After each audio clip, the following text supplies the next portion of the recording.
Hello जी। Hello hello hello, कैसे हैं हमारे सारे के सारे होनहार। उम्मीद करता हूं आप सब होंगे एकदम मस्त और जबरदस्त। दोस्तों, आज ना मैं आपके साथ एक बहुत इंपॉर्टेंट मुद्दे पर बात करने आया हूं, जो है हमारा एफएमएसएम का टॉपिक। अगर हम पिछले दो अटेम्प्ट्स को देखें, स्पेसिफिकली मैं जनवरी और मई वाले एग्जाम्स की बात करूं, तो एक बेटा ओवरव्यू की अगर बात करें तो यस, पेपर वाज थोड़ा सा अबव द एवरेज, या मैं कहूंगा एक नॉर्मल कईयों को अबव एवरेज लगा होगा। तो सर, अब आने वाले एग्जाम के लिए हमें क्या करना चाहिए? What about the September exam? हमारी स्ट्रैटेजी क्या होनी चाहिए रिगार्डिंग दिस सब्जेक्ट? तो आज मैं आपके साथ यही बात डिस्कस करने वाला हूं। बेटा, सबसे पहले तो मैं आपको बता दूं, देखो अक्सर बच्चा क्या करता है, एफएम पे ज्यादा फोकस करता है, एसएम पे कम फोकस करता है। ये तो सबसे पहली समस्या सबसे पहले इस बच्चों के सामने आती है। जो बच्चा ये वाला काम कर रहा है, तो बेटा उसका तो पेपर में थोड़ा सा कहीं ना कहीं मैनेजमेंट में इशू आता है। तो सबसे पहली बात, गोल्डन रूल तो अपने पास ये बनाओ कि बेटा दोनों ही पार्ट्स में बराबर बराबर एफर्ट लगाओ।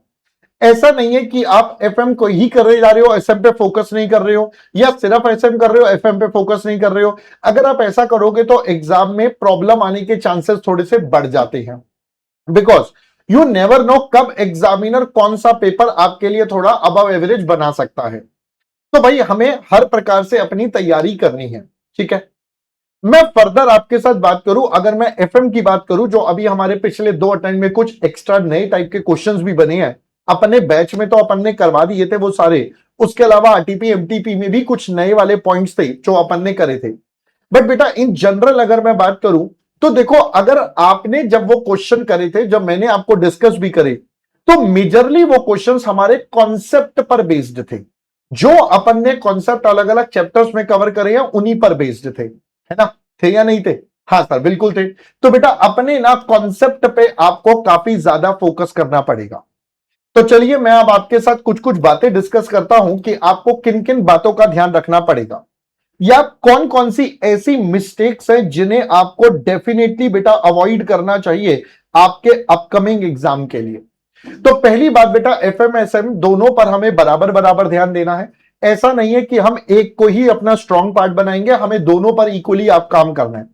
मैं पहले एफएम के साथ अगर आपके साथ चलूंगा, तो बेटा एफएम में किन बातों का ध्यान है? सबसे पहले मैंने देखा बहुत सारे बच्चे ना सिर्फ ऑडिट अप्रोच पे काम करते हैं, तो आपको ऑडिट अप्रोच नहीं करना है बेटा, आपको क्वेश्चंस लिखकर सॉल्व करने पड़ेंगे। अब सर कौन से क्वेश्चन लिखकर करें? जो बच्चे हमसे पढ़े हैं बेटा वो तो एलडीआर वाले क्वेश्चन कर लें जो मार्क कराए हैं। जो नहीं भी पढ़े हैं कोई दिक्कत नहीं है बेटा, मैंने आपके लिए ऑलरेडी एफएम के वन शॉट रिवीजन ले रखे हैं। लास्ट अटेम्प्ट में लिए थे मैंने मई 26 वाले के लिए। आप उन्हीं क्वेश्चंस की बेटा राइटिंग प्रैक्टिस कर लो। आप बच्चों का बहुत अच्छा रिस्पॉन्स आया उन सारे पर कि भाई मजा आ गया, तो भाई मैं सभी को बोलूंगा आप उन्हीं वन शॉट सीरीज को देखोगे तो आपके सारे के सारे कॉन्सेप्ट रिवाइज हो जाते हैं वहां पर। इनफैक्ट मैंने कोई फॉर्मूले का रट्टा नहीं लगवाया, मैंने तो उस वन शॉट में भी इतना डिटेल में फॉर्मूले या कॉन्सेप्ट आपको सारे समझाए हैं। तो भाई अपना फॉर्मूले का रट्टा नहीं मारना, ऑडिट नहीं करना, आपको एटलीस्ट वो वाले सारे क्वेश्चंस बेटा लिखकर सॉल्व करने हैं। क्योंकि अगर आप सिर्फ फॉर्मूले का रट्टा मारोगे, एग्जामिनर ने थोड़ा सा भी ट्विस्ट डाल दिया तो आप फिर पेपर नहीं कर पाओगे। तो भाई इसलिए हमें हर चीज को समझ के काम करना है, घबराना नहीं है बेटा, डरना नहीं है। पेपर तो होगा ही, वो तो हमें देना ही है, बट डरना नहीं है। अगला मैंने जो प्रॉब्लम देखी है, बहुत सारे बच्चे बेटा कई चैप्टर छोड़कर चले जाते हैं कि सर मैं तो ये चैप्टर पढ़ रहा हूं या ये मैं छोड़ के जा रहा हूं। तो भाई ये भी एक बहुत बड़ी मिस्टेक है। अपने पास एग्जामिनर बेटा कभी भी किसी भी टॉपिक में से क्वेश्चन पूछ लेता है। जैसे इस बार भी एग्जामिनर ने अभी मई के एग्जाम में टेबल्स मैनेजमेंट के क्वेश्चन पूछे। यस पूछा बेटा, नंबर आए, मार्क्स आया, उसको क्वेश्चन। अब जो बच्चा नहीं करके जाता उनके लिए समस्या है।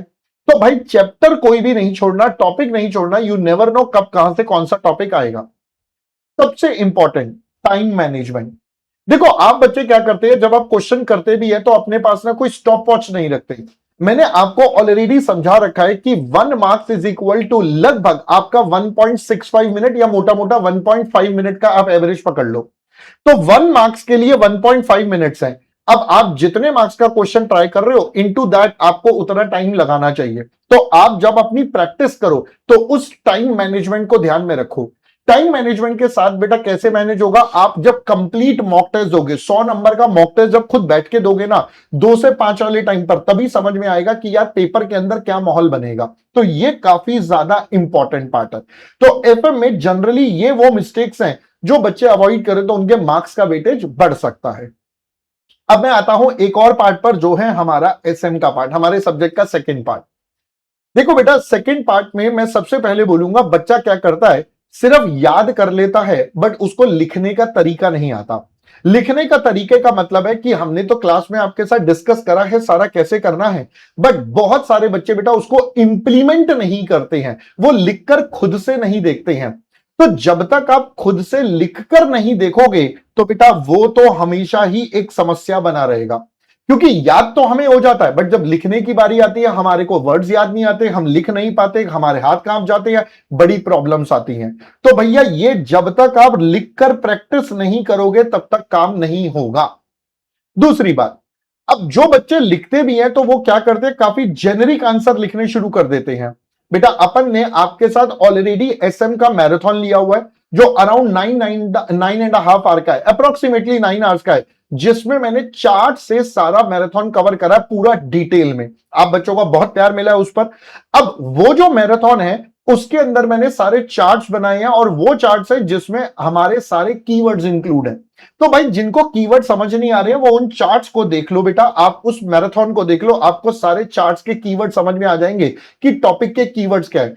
कीवर्ड्स के साथ साथ आपको बाकी के वर्ड्स जोड़कर अपना आंसर बनाना है। अब ये कैसे चेक करें बेटा, इसके लिए सिंपल है, पास्ट ईयर क्वेश्चन उठाओ, जो आपने चैप्टर पढ़ा उसका क्वेश्चन उठाओ, आंसर लिखो पहले अपने आप, फिर अपने पास जो सजेस्टेड आंसर है उससे मैच करो कि कितना मैच हो रहा है, कितना डिफरेंस आ रहा है। हाँ मैं ये मानूंगा कि मेरे को एक्सेप्ट करना पड़ेगा, बिकॉज मैंने काफी सारी कॉपीज भी देखी है, पहले भी देखी है, सटन में भी देखी है। भाई जब बच्चों की कॉपीज आती है तो बच्चों ने, बहुत सारे बच्चों ने तो बिल्कुल सेम सही भी लिखा हुआ है, बट उसके बावजूद भी आईसीआई के एग्जामिनर ने नंबर नहीं दिए। यस, नंबर कितना दिया, 1.5, 5 में से 2 नंबर दिया, किसी को 2.5 नंबर दिया। तो बेटा देखो ये एक थोड़ा समस्या का विषय है, बट अभी हम इसको कुछ कह नहीं सकते, अभी तो जो पेपर चेक होके आया है आया है। ऑल्दो मैंने तो ये भी देखा कई बच्चों का तो बिल्कुल सेम आंसर था, बट ठीक है वो एक प्रॉब्लम है, अभी हम उसको एड्रेस कर नहीं पाएंगे। बट टेक्निकली हम तो ये कह रहे हैं आप अपनी तरफ से अपना बेस्ट एफर्ट डालिए, जो आपकी तरफ से बेस्ट हो सकता है। और वो क्या हो सकता है, आप प्रॉपर तरीके से कीवर्ड्स के साथ अपने आंसर को पूरा डिजाइन करें। आपको तरीका मैंने बताया। अब इसके अंदर भी हमारे पास एसएम में 2 प्रकार के क्वेश्चन आते हैं बेटा, एक केस वाले और एक रेगुलर वाले, नॉर्मल डायरेक्ट वाले। तो केस वाले को कैसे पढ़ना है, उसको कैसे समझना है, क्या अंडरस्टैंड करना है, बाबू ये भी आपको समझना पड़ेगा। क्योंकि पेपर में जाकर आप कंफ्यूज हो जाते हैं, यार ये टॉपिक कौन सा था, ये कौन से टॉपिक है, इसमें क्या लिखना है। तो उसकी प्रैक्टिस आपको पहले से करके रखनी पड़ेगी। जब तक आप ये नहीं करोगे काम होगा नहीं। मैंने अपने स्टूडेंट्स के लिए तो ऑलरेडी पूरा कंपाइलर दे रखा है जिसमें आरटीपी पीवाईक्यू सब है, ऑल्दो बुक में भी इंक्लूड है, बट उसके अलावा जो लेटेस्ट वाले क्वेश्चंस है वो भी दे रखे हैं, राइट बेटा। अब एक और समस्या, एसएम को कई बच्चे इतना लाइट लेते हैं कि वो सोचते हैं हम तो एग्जाम से जस्ट पहले पढ़ेंगे। ना ना ना ना ना बेटा, एसएम को तो रेगुलर बेसिस पर रिवाइज करते रहो। मैंने आपको ऑडियो नोट्स भी दे रखे हैं ऑल्दो, उसके अलावा आपके पास पूरी मैराथन है। भाई कुछ मत करो, मैराथन को लगाओ और एक एक चैप्टर रोज के हिसाब से पढ़ लो। भाई रोज अगर मैं कहता हूं 9 घंटे की मैराथन है, 5 चैप्टर है, ऑन एन एवरेज आप मान लो पकड़ लो 2 घंटे का चैप्टर है। 2 घंटे का चैप्टर, मुझे पता है आप तो 2x वाले हो, तो अगर 2x पे भी चलाओगे तो 1 घंटे में एक चैप्टर आराम से निपट जाएगा। ये मैं हायर साइड पर बोल रहा हूं। 1 घंटे में एक चैप्टर आप डेली बेसिस पर रिवाइज कर सकते हो। तो बेटा डेली बेसिस पर आप उसको रिवीजन करते रहो, क्योंकि लास्ट में जाकर कई बार ऐसा होता है, मैंने देखा है बच्चे पैनिक कर जाते, कहते हैं सब भूल गया, मुझे तो याद ही नहीं आ रहे, कीवर्ड्स याद नहीं आ रहे, सब नहीं हो रहा। तो बेटा इसको रेगुलर बेसिस पर अपने पास रिवाइज करते रहना पड़ेगा, सो दैट आपका काम होता रहे। तो अगर आप ये वाली सारी मिस्टेक्स को अवॉइड करते हैं तो बेटा डेफिनेटली आपका स्कोर का लेवल अप हो सकता है, फॉर श्योर हो सकता है। बेटा लास्ट में कंक्लूजन में इतना बोलूंगा, भाई साहब आपको ना दोनों के दोनों पार्ट्स को इक्वली वेटेज देना है। आप ये मत सोचिए कि मैं सिर्फ एफएम पे प्रैक्टिकल ज्यादा है उस पे टाइम लगाऊं, हाँ लगाओ, बट एसएम को भी पूरा ही प्रेफरेंस देना है। क्योंकि बेटा अगर एक में भी गड़बड़ हो गई तो पेपर में इशू आ जाता है, और कई बार हुआ भी है। एफएम का पेपर थोड़ा सा ट्विस्ट हुआ तो बच्चों ने एसएम में आराम से स्कोर कर लिया, आराम से पेपर कर लिया, कॉन्फिडेंस लेवल बढ़ गया, पास होने वाली पोजीशन आ गई। आई नो बहुत सारों के साथ दिक्कत आती है, तो बेटा इसके लिए आपको पहले से तैयारी करनी पड़ेगी अपनी सॉलिड वाली। Got it? चलो, अब उम्मीद करता हूं आपको चीजें क्लियर हुई होंगी। आप बाकी बेटा मैराथन का यूज करके या हमारे जो वन शॉट सीरीज है उनका यूज करके अपनी तैयारी को और बेहतर बना सकते हैं। ठीक है, चलिए मिलते हैं आपसे जल्दी, तब तक के लिए ऑल द बेस्ट। पढ़ाई करते रहो, क्योंकि बेटा याद रखना अंत में पढ़ाई काम आओगी। Bye bye guys, bye bye.